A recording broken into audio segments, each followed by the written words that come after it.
Welcome to the Food Professor Podcast. I'm Michael LeBlanc. And I'm the food professor, Sylvain. Our guest on this episode is Deborah Mataliano-Simeoni, Global Head Restaurants, Amazon, AWS. Now, I should say, my guest, as I met Deborah in New York at the NRF Big Show Conference, where I had a pop-up podcasting studio for the Remarkable Retail Podcast, so I took advantage of the opportunity when offered. Doesn't come off too often. So I missed you, Sylvain, on this one, but it's a great interview, and we agreed it would be a great addition to for our listeners. Deborah joined Amazon from Uber, so deep technological connections. Interesting. She advises primarily quick service restaurants. So what does AWS, which is their cloud computing division, have to do with us and our show? You know, restaurant service, delivery brands, restaurant technologies. She talks about drive-through, deploying cloud power to power digital innovation, voice, AI, personalization, dynamic menus. She's got some Canadian clients that she talks about. So anyway, it's a very interesting interview, a little on the technical side. We don't get too much into the technical stuff, but I thought, we both thought it might be not a bad thing to do, right? Well, when you emailed me from New York and told me that you wanted to interview her, I felt like you were asking my permission. I mean, I was ecstatic when you told me that you were getting her on our show. So it's great. Fantastic. Well, we'll get to that a little bit later. Now, you are on the road. You've been on the road. You sound a little different. You're wearing your testifying headset. I'll get back to that a little bit later. And I'm testifying again next week at Senate, actually. So I'm actually going to be there in person in Ottawa, so I won't use my headset. But yes, it's lighter in the luggage, so I am lazy. I'm a bum. Well, speaking of luggage, where are you? Where have you been, and where are you now? What's going on? Yeah, so I'm touring the Prairies this week and next week, actually. So next week I'll actually be in Montreal, Ottawa, and Saskatoon. This week I actually stopped into Winnipeg and Beauséjour, which is a small town, 4,000 people in Manitoba. It's about an hour east of Winnipeg, and I met about 150 farmers, just farmers, livestock farmers, so cattle, hogs. It was great. I was basically invited in to talk about, trade issues, obviously geopolitics, the economy overall, where consumers are going, what are they thinking. It was a great conversation. Then I left Saskatchewan and basically ended up in Regina this afternoon, where I actually keynoted the Convergence conference. This is just amazing. They put on stage people that will say what people need to hear. Do you remember those days? So Robert Angelich is here. He spoke right before me, and he's controversial because he's the largest farmland owner in Canada. He's not a farmer.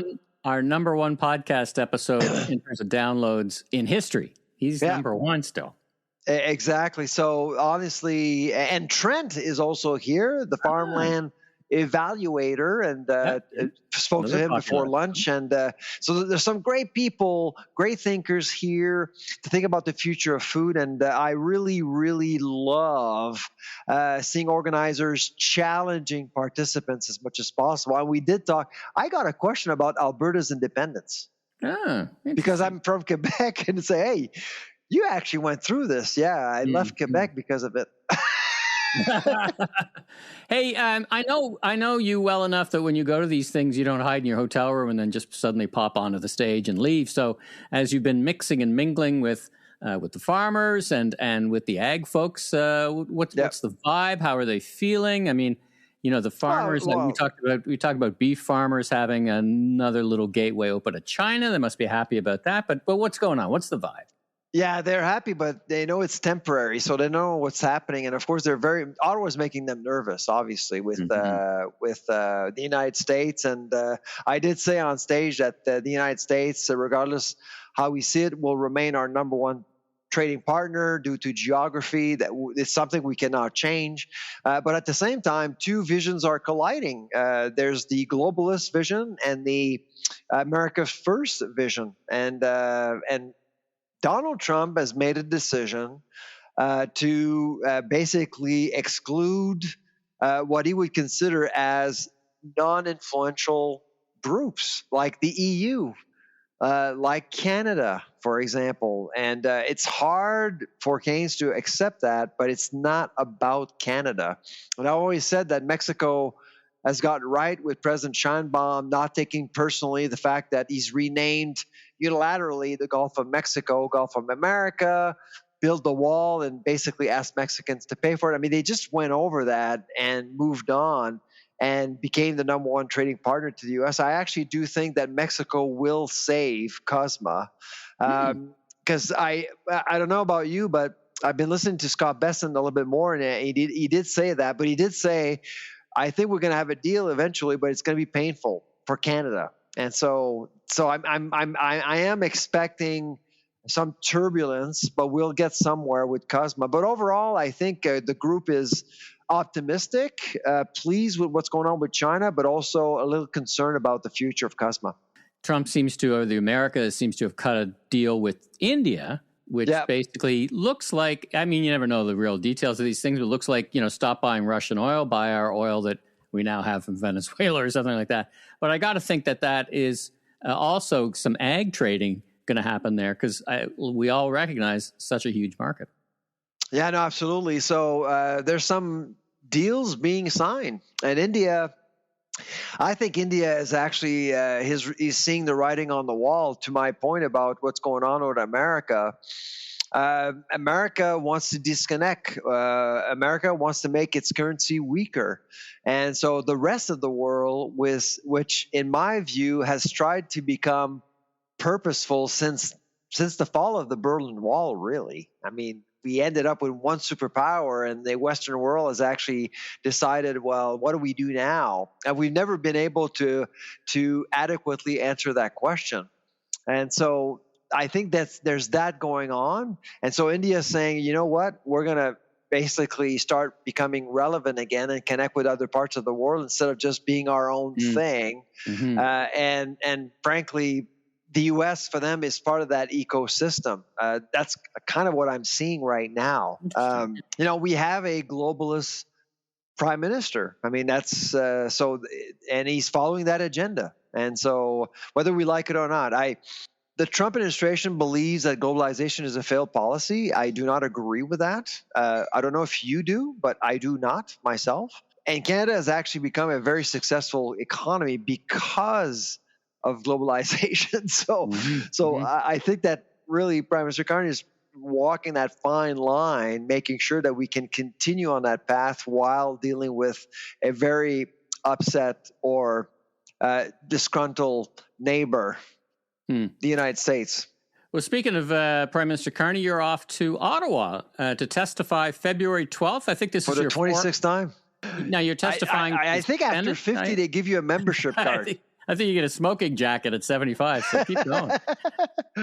Nice red smoking jacket. So who are you testifying? The Senate, but what about? And so before the Ag Committee, and we'll be talking about obviously the future of food, and obviously I'm being asked to make recommendations in terms of how to make our food supply chain more resilient and more competitive. And I'm going to drill it down to the 4 points I make often these days.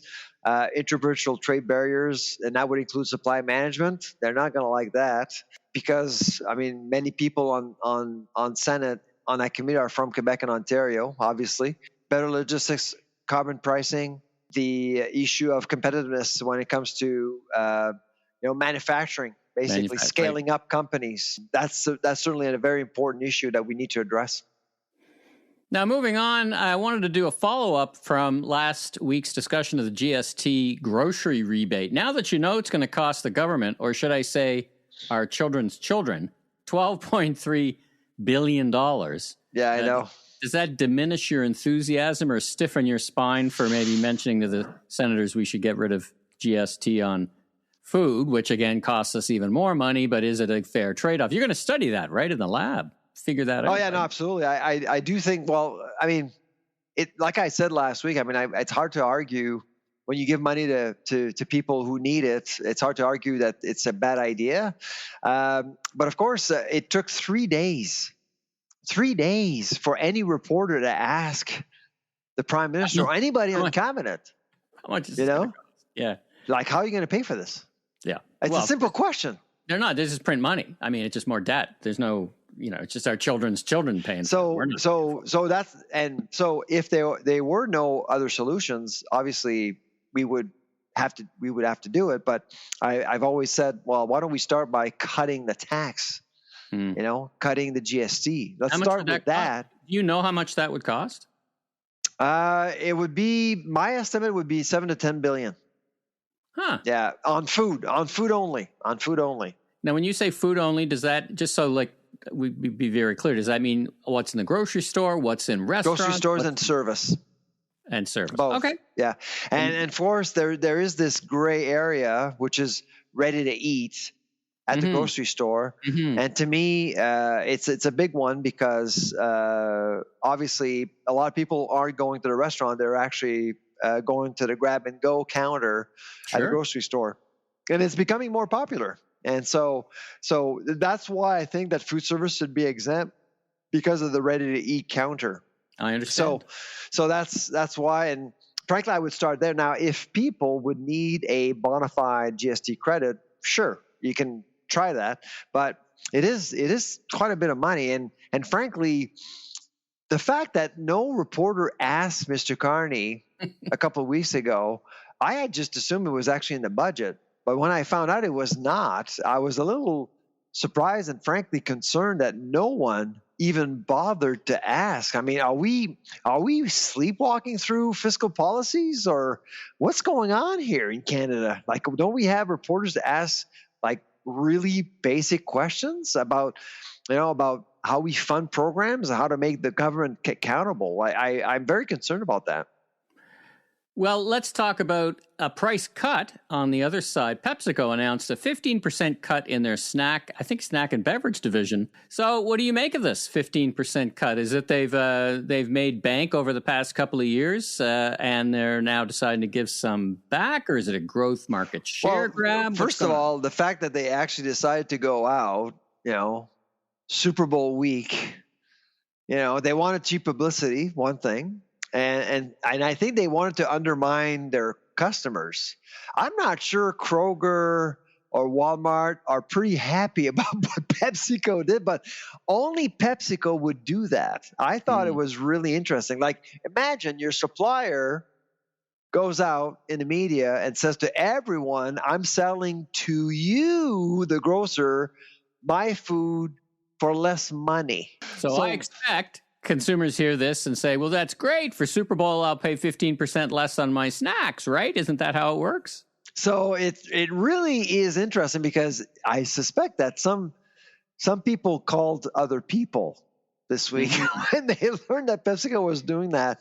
I mean, it is the first week of February, and we are typically expecting higher prices. In Canada, it's the end of the blackout. We're at the end of the blackout, so typically prices do go up.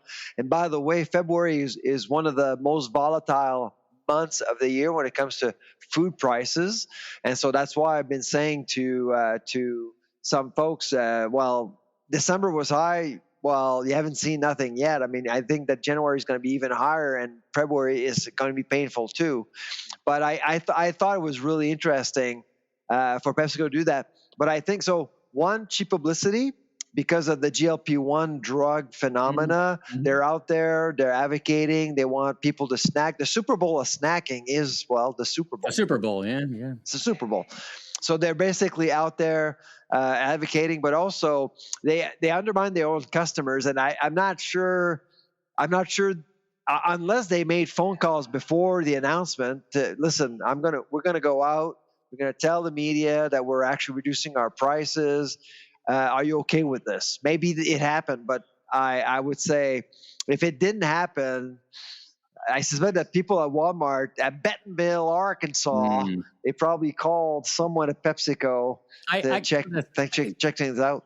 I can't imagine that second latter scenario would happen. These are big, sophisticated companies. They would probably call Walmart, as you mentioned them, 2 months ago and say, we're going to do this? Because Pepsi has an office at Walmart. I mean, they have staffers at Walmart in Bentonville. Well, have you been to Bentonville? Walmart or I have not. So Bentonville, they'll have, people from Coca-Cola on a full-time basis at Walmart. I mean, to just deal with that account. They have relationships. So surely people knew. Yeah, they probably knew a couple of months ago. It's hard for me to imagine that they would do this unilaterally and surprise anybody, because it's Super Bowl week. Yeah, I mean, they got themselves some free earned media, and they'd probably talk to their trade. I'd love to hear from any of the grocers if they got a call and when in advance, just to say, hey, at some point we're going to lower our price. Well, the Toronto Star called me and they did check, and that reduction doesn't apply to Canada yet. Oh. Yeah. Yes. I hadn't picked up on that. Okay. Yeah. Let's move on. Our future, very soon U.S. ambassador from Canada, Mark Wiseman. You picked up on some comments. He on his thoughts of supply management. What are you hearing, and what are you picking up? I have a conspiracy theory. I think Mark Carney knows exactly what he's doing. Mm-hmm. He wants to line up. He wants to blame Trump for some changes to supply management. And Mark Wiseman, who is now known to be someone who's not a fan of supply management, it's going to be interesting. And now the Bloc is asking Mark Wiseman to testify before a committee to ask, what's his plan? What is he going to do? Is he going to defend supply management or not? So it's going to be interesting for sure. But in Canada, we don't have. It's not common practice to actually have people who are not appointed yet to testify before the appointment. It doesn't. We don't do that. We appoint ambassadors. They go, and then they vanish. We don't hear from them unless you're Bob Rae at the UN. Well, the whole thing's been unusual. He was announced as the highest potential before he was actually announced. So the whole thing's been either strangely handled or purposefully handled to do something of some way, building on your theory of. Now, how do you know, or how are you picking up that he's not a fan of supply management? Where do you get that sense? He wrote an op-ed in the Globe. Okay. In 2023. And what did it say? Well, he was talking about the overall economy, and he went into ag in the piece. I don't recall all of the details about the op-ed, but he basically criticized supply management and labeled it as a burden to our ag economy. Basically, He was very general. Very general, but you can tell that he was not a fan. All right, well, let's move on from that, and let's get to our guest, our great interview with Deborah from Amazon Web Services Global Restaurant Technology. Deborah, welcome to the Food Professor Podcast. How are you? I'm doing great. Thanks for the warm welcome. Thanks for having me. We are here live at the Big Show, New York City. We're in the Narvar podcasting studio, and somehow you managed to fit me into your schedule, which must be bananas at a show like this, right? It was my greatest honor.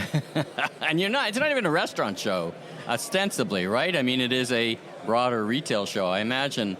Do you do a lot of these kind of, how many a year would you do of these conferences? This is an important thing for your role, meet the people and get out and see what's out there? More than I'd like to count. Right.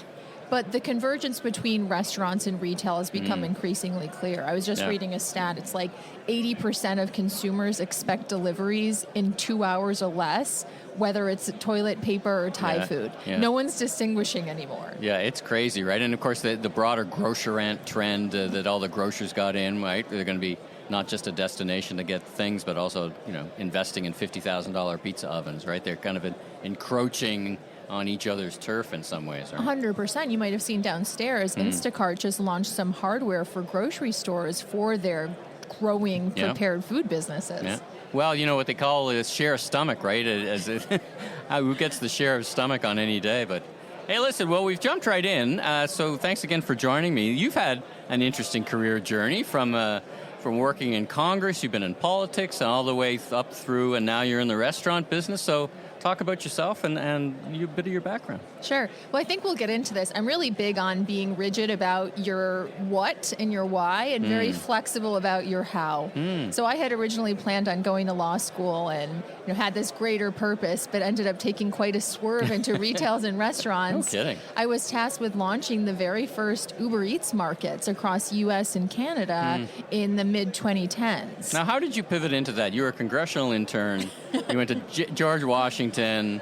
You're obviously a skilled individual, but how did you wind up at Uber? Like, how did that come about? So I was in sales leadership as a way to pay the bills before going to what I thought was going to be law school. And ended up doing well with it, had a natural inclination, and ended up getting a bit of a reputation towards sales training. So it turns out when Uber, which was traditionally an engineering and mobility ride-sharing company, was launching this product and having to go door-to-door to restaurants, they realized they needed someone who knew sales and could train people. So that's actually why I came into Uber Eats. I was the first person speaking the voice of the restaurant and sales language in a very tech, engineering-heavy environment. And then that grew from there. I was able to oversee Uber Eats' virtual restaurant business, which is one of the first of its kind out of New York, launching virtual restaurants globally across the pandemic. And then with AWS... Ghost restaurants, we called them, right? Ghost kitchens, right? Ghost dark, kitchen. ghost, cloud, different delineations there. And then I started with AWS as our global head for food tech. So in the pandemic, we saw multi-hundreds% growth in our food tech business because obviously as hundreds of thousands of restaurants closed, the food tech brand started booming. So just the usage on AWS was astronomical. We needed more expertise to guide our customers towards how to scale globally in such an environment where they couldn't have any latency, but they had huge peaks in customer demand over COVID. So I started there, but ended up taking over all of our QSR vertical globally now. So I've been doing that for about 5 years. So QSRs fall in there too. That's a dynamic industry, right? I mean, I've been to the NACS conference, which is just, mind-blowing when you go to these conferences and you realize we're kind of taking a divergent path, but what is it, 60% of QSR, independent versus the big chains, right? They're probably the leading edge in terms of using dynamic imagery and screens, and they're probably the leaders of any industry, right? Yeah, I mean, you look at just what's happening in the drive-thru, the dynamic menu board is super cutting edge, and you hardly even see anything like it yet at NRF, where it's going to be able to... Yeah, it's standard fare, so to speak, if 100%. I can, now, we've jumped ahead about AWS, so let's not assume everybody knows what AWS is, or what you do, what your power, and what your benefit is to the industry.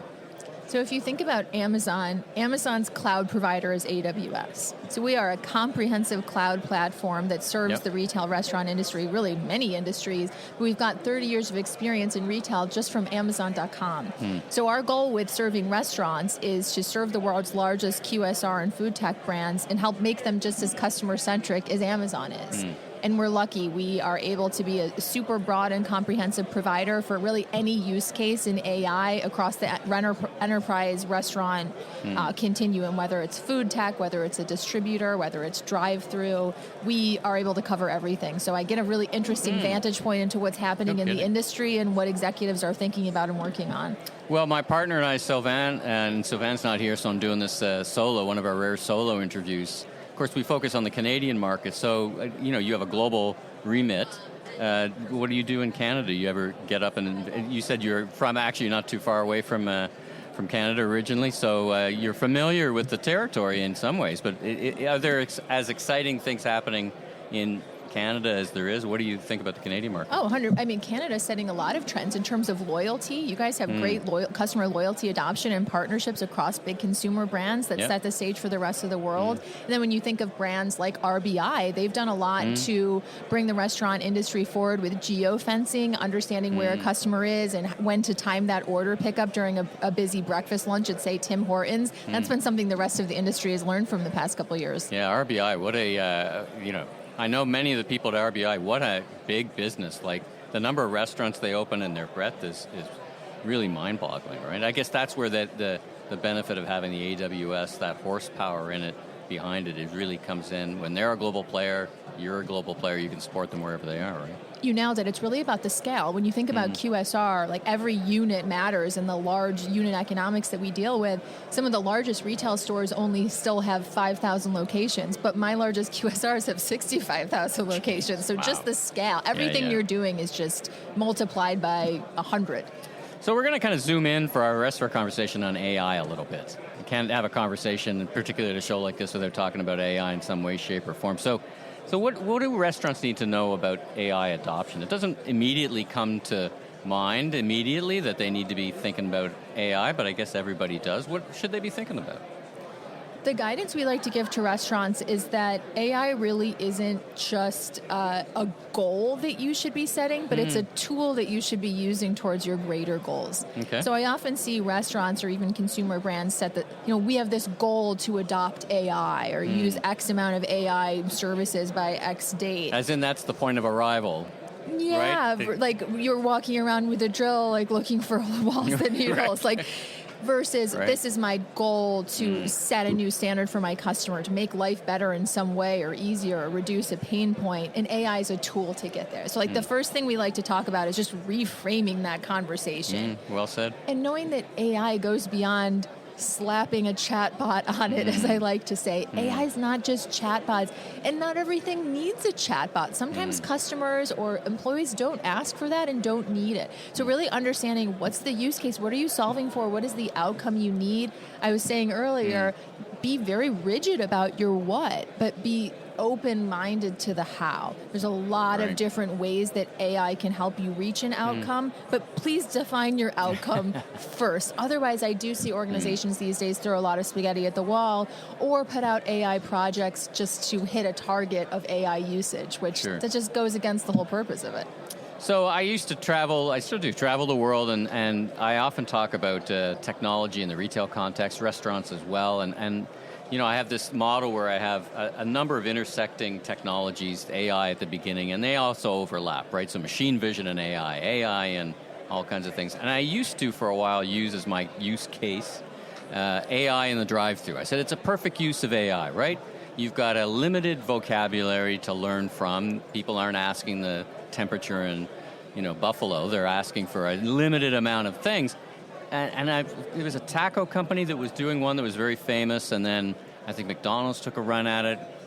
They didn't quite pan out. They were all kind of shut down. What happened? What's going on? It seems like the perfect use case for a QSR is in that drive-thru. What's happening? What's going on? So what's interesting is that AI in the drive-thru is quietly scaling into thousands of locations as we speak, and it is a rife use case. It's exactly as you described, but perhaps with a few more nuances. There's a lot of permutations for how to order a burger, and it might not be so obvious to the naked eye until you get into all the different ways people order and interact. At the intake of an order, there's, like I said, a lot more permutations, but we see with contact center or support post-order, so imagine your DoorDash, there's an easier, in many ways, application for your contact center. There's only so many ways food delivery can go wrong. There's only so many ways things can go poorly, but there's a whole lot of ways to intake and order food, if that makes sense. So in many ways, that's a delineation that the customers will start to think about, where can you define some of your main use cases to train a chatbot in the food delivery or food space. A lot of times that's post-order. Pre-order, it is a little bit hard to train, but over time we start to learn from the data. And what we are seeing is, especially on order accuracy, the industry standard for drive-thru is about 85% accuracy. With AI, we're getting it up to 95%. Which is ultimately why customers go through the drive-thru. Right, they're efficiency. not there to have a conversation and to get the wrong food. They're there to be really efficient with somebody happy and then get the right food. And the other interesting thing that some of our brands are seeing that are piloting these programs is an uptick in employee satisfaction. So when you do speak to an employee, you get this happier interaction, and ideally you leave with the food that you ordered. Start investing in technology. Are you seeing a mind shift? You talk about a mind shift. I know in my discussion, I'm like, maybe you should start investing more in capital and technology, because there's a limited amount of people that are always going to be available and a limited amount of what you can pay them for the business model, right? I think that's right. I think that's one way to think about it. At the same time, people are still going to be needed, but for different use cases. I've seen QSRs where they start to adopt robotics technology that flips burgers, and now somebody who used to have a job as a fry cook is learning robotics infrastructure and maintenance and predictive maintenance of a humanoid robot, right? So it's the same person, but you're really upskilling in the QSR is the biggest trend I'm seeing there. So if you and I were having this discussion 5 years from today, let's put it in the calendar. Let's have it 5 years from today. Like, would you expect most drive-thrus to be AI powered? And I guess it's a backwards way of saying what holds it back, or why not? Because the use case seems pretty obvious. Increase in efficiency, and never forgets to upsell to burger. Would you like some fries? And never forgets to do that. So it seems obvious. Is the technology there, and you've got the power, the horsepower behind it? 5 years. What do you think will be our conversation? I think drive-through will be a limited way to look at it in 5 years, quite frankly. I think voice as a modality will scale even broader than that. Why can't you voice AI order via your phone in a parking lot and not even go through a line at all? So the mechanism of ordering, I think, will exist, but voice will scale to different modalities, and it already is. Hot topics in the industry, personalization and dynamic pricing. So, when I talk to restaurant operators, they're like, we want to use dynamic pricing for good, not evil. I don't think they say it exactly that way, but they're like, listen, we can find spots in the day parts where we're going to lower the prices because, it's 4 o'clock and we don't have a lot of traffic. So what are you hearing from your clients, and what's the appetite, so to speak? Because they have the technology, they got the dynamic boards, they have you behind them. So what's the appetite, so to speak, for dynamic pricing, and where do you think that's going to go? With dynamic pricing, there's an opportunity to reframe it as an opportunity for the consumer to find more value across the day. Right. Versus as only beneficial to the restaurant. Yeah. I think maybe a reframe is needed in the industry there before some of those pilots start to scale out because it's not been as customer-centric, perhaps, as it could be. You mentioned loyalty. Loyalty, as you say, in Canada is very intense. Everybody loves a loyalty card. 2x times people in loyalty program than there is population in the country. Everybody belongs to different loyalty programs. So talk about personalization and what you can help the restaurant industry with your power.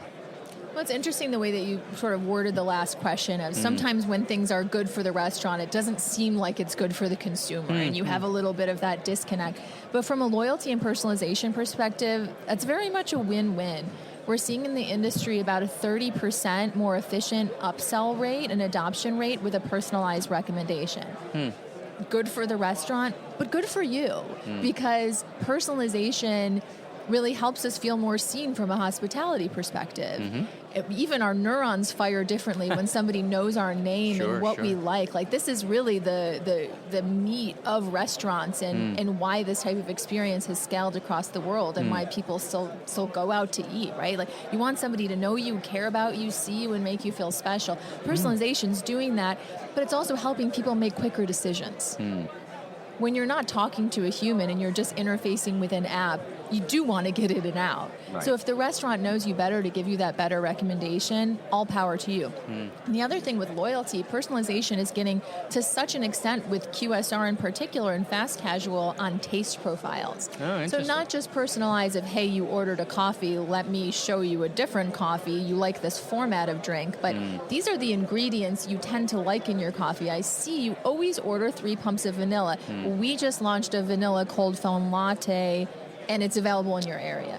That is meaningful to you now, right? So actually learning from the way that you engage with the products, the types of tastes you have, the types of ingredients you've been choosing over time. Like a little protein in your beverage, or coming up in fiber. I'm hearing from the restaurateurs, fiber is the next protein. Protein, so exactly, speak, right? Whatever the trend is. Yeah. But think of, at the restaurant's fingertips, they have so much data that they can be the most powerful, intelligent, wise, and caring waiter to you within a millisecond to be able to help you get what you need. Well, it's squaring that circle of the contradiction between experience and efficiency, right?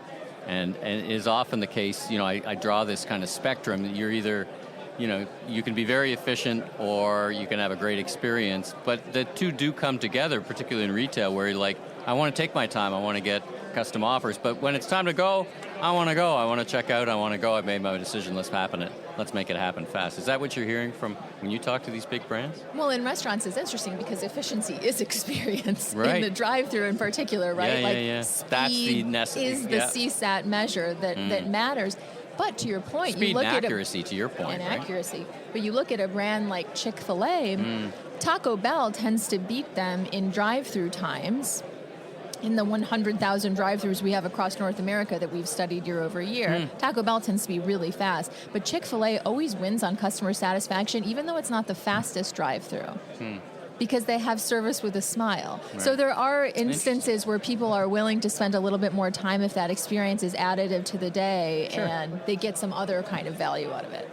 I had a couple of interviews today talking about this exact issue, this kind of, it's not a contradiction, but how do you make sure that you're managing, you don't know the customer, you don't exactly know what they want. Do they want more experience or do they want more efficiency when they're there? So, when you power different restaurant technologies, what's your focus? Is it on making, we're gonna put in the baseline to make it as efficient as possible, and then you do the rest suitable to your brand? This is such a key question right now, and it's coming down to a sense of nuance. So I'm seeing restaurant tech upstarts build on AWS bots that tell drive-through AI what to optimize for experience or efficiency in the moment, that use recognition to understand how many cars you have in your line. If you have a lot of cars, efficiency should be the end game. If you don't, then maybe you spend a little bit more time on the experience. But if there's a line of cars, then an upsell of an order of fries is simply not worth it. Right. So actually, it's more of a nuance. It's hiring people, training people, but also training our bots to be smart enough to know it's really a sense of attunement in the hospitality perspective. Like, what do you need in this individual occurrence, and how do I optimize it for you? There's no blanket answer to that because we're all different. On a scale of 1 to 10, what's your level of optimism that AI 5 years from today will be transformative to the business, or will it be accretive, or is it still is going to make the biggest difference that many of the people here say it's going to make to the retail industry? I think it'll be transformative, but I don't think it'll be transformative for the reasons everyone suspects it will be. I think we'll end up learning from our mistakes far more than anybody suspects. All right, let's do some hot takes. Quick questions. Voice AI in the drive-thru will be table stakes within 3 years. Agree, or is that overhyped? Depends on the concept, the context, the goal, and voice will be everywhere, but not necessarily in the drive-thru, as I stated earlier. All right. Let's talk about franchisees, because many of your customers have franchisees who generally accept and incorporate the technology. Will they adopt the AI-driven forecasting and labor optimization? We haven't even talked about labor optimization, but do you see that as a big unlock in the years to come? Let me put it this way. If you're building a restaurant, how do you know whether to put 1 or 3 lanes in the drive-thru if you don't even know what you're going to sell next year? Okay. So just to answer basic questions about being a franchise, you do need some level of forecasting. But if you were to say, is it table stakes to save margins? Well, I mean, if you're a restaurant, you can raise revenue and get a new limited time offer that goes viral on TikTok, where half of Gen Z discovers new places to eat, and all of a sudden you've raised revenue and maybe margins are tight, but it doesn't matter for you that year, right? There's plenty of ways to look at it. Would I say labor optimization is absolutely essential to being a productive enterprise? Depends on what the other side of your P&L looks like. Oh, that's interesting. I had merchants who you always used to say you don't take percentages to the bank, to your point, right? You make a dollar here, you make just make a lot more turn through. What's the biggest misconception that restaurateurs have in meetings when they're meeting with you about whether it's AI or technologies? It depends on the brand and it depends on the use case. Difference country to country, since you're global, in terms of AI adoption, technology adoption? I think I'm a highly annoying guest with some of these yes or no questions. One of the things I did recently is train to be a cheesemonger. And everyone now likes to ask me, what's your favorite cheese? And I'm even worse now because I've discovered that there's a cheese to go with everything. There's a cheese that goes well with Taco Bell lava sauce, right? So I think the more you learn about this industry, the more you realize there's a superpower of every region. The Middle East is actually really great with convenience store innovation and developing robotics trucks and looking at new use cases for, bringing prepared food into the parking lot of a convenience store via a robot. That is super innovative. You have brands in Latin America who are super innovative on generative AI, like iFood Brazil is a world-leading brand. We don't talk about them much because who here can use that app, but they're incredible. They've even done things in the fintech space. So really depends on the use case and what you're solving for. But I think what brands forget about is that, like I said earlier, AI is a tool, not a goal. Right. And you've got to remember what you're here to do. Food service, we're here to make life better for people and promote connection. Like, what's the value? How are we making our customers' life better? And how are we learning what our customer wants better so that we can meet those needs more readily? That should be the goal. And with AI, sometimes you do have to experiment to get at what the value of that was. So I'll give you an example. TaskRabbit is one of our AWS customers, and they're a new customer for Alexa Plus, which is our Gen AI version of Alexa. Now it's possible that you can order a TV on Amazon.com and TaskRabbit will automatically start to schedule for you to have that TV mounted. That's incredible. That's a great experiment that the TaskRabbit team is doing. But we don't have a ton of data to say exactly how something like that will go over a 10-year period. What I will say is that experience and that experiment is going to give them so much information about their customer.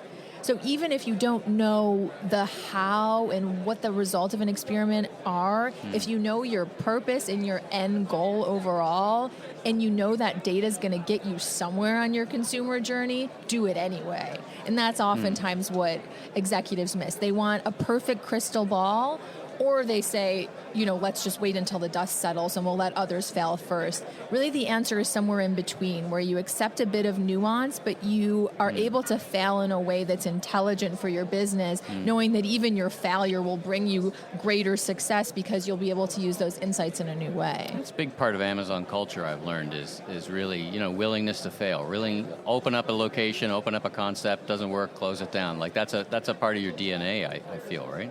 Case in point, we started as a bookseller. Right on. Last question for you. AI is a baseball game. What inning are we in? I think we're so in the beginning. Literally the first person's up at bat. We're in the first inning. We're just getting started. Absolutely. So you see a lot more to happen in the next 10 years? We're 100% in the learning phase. But the brands that are experimenting in smart ways now are going to get ahead. Fantastic. Now, if folks want to get a hold of you or learn more about what you do, where do they go? Are you a LinkedIn person? Sure. They can contact us in all kinds of different ways. Depending on the brand, depending on the use. No, I'm joking. Depends. It depends. Feel free to reach out to us at any time, whether it's anything about the industry or about a customer. We're always happy to help. Well, thanks so much for being my guest or our guest on the Food Professor podcast. A real treat to meet you. Fun conversation. And I'd love to have you back, and I'm going to say 5 years, but maybe earlier, to see how this all worked out. So thanks again for joining me. Thanks so much for having me. All right, we are back. So a big announcement this week. The end of frozen orange juice on the shelves in grocers was announced. Is another thing disappearing from the shelf. Now, I actually use frozen OJ concentrate once in a while, but as a menu ingredient, as a sauce ingredient for nice fish sauce, actually. Okay. But other than that, I never use it, but I'm going to miss it because it was a very handy way to build up with some butter and some other zests, a very nice fish-based sauce. Yes. What do you make of this? Do you use it in your house? And is this just saying people are just looking for all less forms of OJ? What do you think? I honestly, no, we don't use it at all. And OJ is not a thing in our house at all. I can't remember the last time I saw like one of those concentrates, to be honest. Just let me hang on this for a sec. Wouldn't it be cheaper though? Because I'm a fan of frozen fruits and vegetables because I find they taste better, particularly this time of the year, and they're certainly more cost effective. Is this the disappearance of something cost effective just because it's less convenient? Do you see any broader trends in the end of frozen orange? That's a possibility. I mean, there's work to be done in order to get your juice. So it must be inconvenient, I guess. I mean, there are so many formulas nowadays. And when you look at the price, it's not that cheap. I mean, you are paying a lot for work. It's like IKEA, you know, you got to buy a furniture, you got to bring it home, and then you have to put it together. And so if you can actually buy the same furniture, it's all assembled, I'd do that. I'm lazy. What can I say? Right. So the end of the IKEA of orange juice is upon us. I'm going to be stocking up. I need it for my recipe. All right. Exactly. Article in the New York Times got me thinking and picking up on something that Cosimo from Tironi said last week in terms of home delivery, right? Love it or hate it. It's a fascinating article, and there's so many contradictions that I read in it. And I'll put a link into it for the show notes. I'll put a free link because I subscribe. I'll put a link so everybody can read it because it's behind a firewall. But the article says basically it's a sneaky big rewiring of society and all kinds of funny things like the people who live in the more subsidized housing tip better and have less instructions. And people are saying, on the one hand, I spend an intense amount of money. And on the other hand, like it so many contradictions. What do you make of this? Convenience, lifestyle changes, synthetic relationships, as they're now known. What are the three most important things the food service needs to take away to plan their business around this irreversible trend?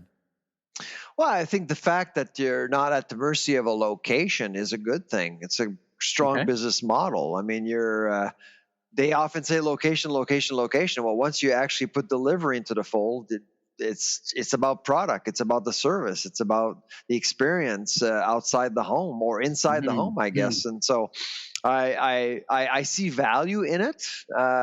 And if you think that you're missing out on the dining experience in a restaurant, interacting with an actual human and with people, I think, I mean, there's going to be some of that, and that's going to continue. That's not going to change. But at the same time, I do believe that delivery is serving a purpose, really. And I'm thinking of seniors. I'm thinking of people who just can't get out as much for one reason or another. Now, I remember my days at Purdue last fall, and I saw a bunch of robots delivering food on campus. I mean, because students were studying. I mean, you're just focused, but you still need to eat. If you have to go out, you have to dress up. You know, you have to do all sorts of things. Yeah, you got to put pants. You have to put your pants. Exactly. You know, it's really the amount. It's almost 3 out of every 4 restaurant orders in America weren't eaten in the restaurant. Like, we kind of lose track of how big this is in terms of, I wouldn't call it a trend anymore. I mean, it's the rewiring of food's relationship in some ways to people and our culture, don't you think? I think it opens up a bunch of possibilities for restaurant operators. Like I said, I mean, if you have a nomad clientele, if you will, they walk around, they eat in transit, they eat at home. Like I said, it increases the chances for restaurant operators to be successful instead of just spending millions of dollars into experience it down the hall, and you're always a snowstorm away from seeing your dining hall being empty because nobody can actually come to your place. You can go to the money instead of just waiting for the money to show up. I thought I agree with everything you're saying, but I thought, there's the but, that the whole ghost kitchen thing would be massive because I'm now freed of needing to have a physical presence. Yet it seems that the restaurants with physical presence do better than an not anonymous, but a made-up name that only exists a ghost restaurant, because that seems to have the bricks and I think what we're learning is that the bricks and mortar aspect of a business legitimize the virtual part of the business. I honestly, if I order from because there's been some really bad stories in the media about people cooking from home and delivering, and they weren't inspected, and there were some food safety issues. People want to see a restaurant. If they know that there is a restaurant and I can replicate that experience, that I can see into my home elsewhere, it legitimizes the whole process, I think. That food safety thing is interesting because basically if you've got a restaurant, some municipality somewhere is going in there and inspecting it. So that's interesting. All right, let's wrap up the show with, let's go to Maine. The lobster lady. We should dedicate this episode to the lobster lady. Dies at 105, and she was fishing lobsters until she was 101, 80 years, Virginia Oliver, and she just passed away this week. And what an agricultural worker! Wow! Imagine being on a lobster trawler at 101. Now I don't know. I don't think she was hauling the nets up or anything, but still, man, to be getting on that boat and going out and fishing, what an accomplishment. So I just thought we'd end with first person to actually harvest lobster that was probably older than some of the lobsters. Exactly. Lobsters can get pretty old. All right. Well, you've got a busy day today, so thanks for interrupting your day and joining me on the microphone. You're traveling around. It's our show, Mike. I mean, you're not interrupting anything. We talk every week. It's the highlight of my week. Well, thank you. And I know our listeners appreciate, and we got more and more listeners every week. So thank you, everybody who's listening. And of course, we'll be back next week with more great insights and stories and guests. For now, I'm Michael LeBlanc, media entrepreneur, and you are? And I'm the food professor, Sylvain Charlebois. Safe travels, everyone. Take care.